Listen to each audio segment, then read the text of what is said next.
Hi everyone, it's Matthew Neely from Hillcrest. I'm uploading a video today to share some important information with all of our residents, their family members, and my staff, board members, and any other interested friends. It's important that we be transparent in this environment, and I wanted to share with you that we have had an exposure to COVID-19 in assisted living.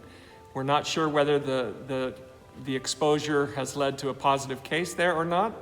I'll just say that we had a private duty caregiver, not one of our own employees, but a visiting caregiver from an outside agency who was visiting an assisted living resident. And this caregiver tested positive for COVID-19.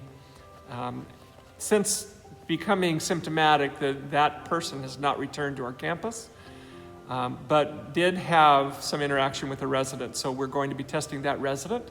We immediately tested that resident. We're going to be receiving results of that test in the next few days, and we'll know exactly whether or not this individual was infected by the visiting caregiver. So the County of Los Angeles, the Department of Public Health requires that communities like Hillcrest test its associates, all associates, at least 10% of them every 14 days. So we are going to start with the staff members in assisted living first, just to be sure that no caregivers of ours are infected. And we will be testing all residents according to their symptoms.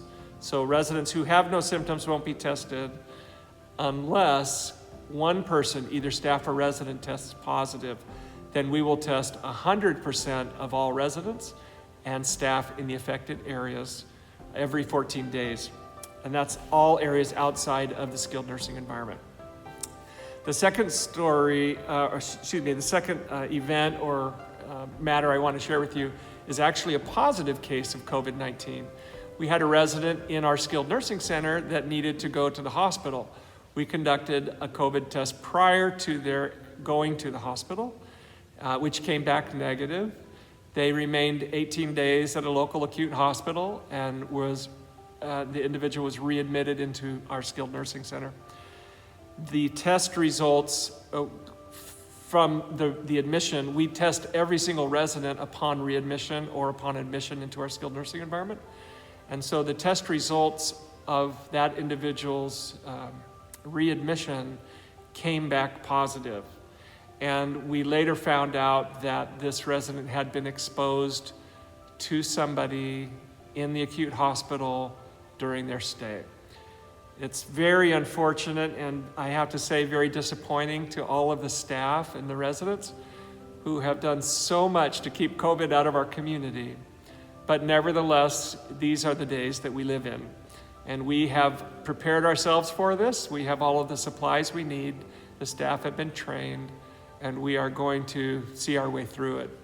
Both residents, the one in skilled who tested positive and the one in assisted living who had an exposure, are both safely self-isolating and in quarantine. And we hope and pray for their healing and their well-being, and that they'll be restored to health very quickly, or that the test will be negative in the case of the assisted living resident.